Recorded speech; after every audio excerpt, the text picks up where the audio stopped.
Are parts not sticking to your build plate? This works for every single build plate. This is the recipe I have created to guarantee to bring this back to life. What you're going to need is some acetone in a nice spray bottle built for acetone, and a water bottle, spray bottle, a rag, and a paper towel. So let's go through this procedure exactly step by step. You get your water, get about, 2 feet distance, get a thin coat of water on there because this acetone will evaporate very quickly. Now, every single step of the way is very, very, very crucial. You're going to want to wad the rag up.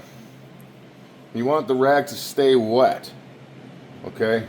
And you're just going to go across your plate.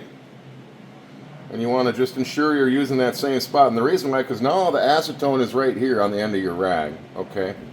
And you just kind of want to keep going back and forth. You want to really scrub that stuff out of there.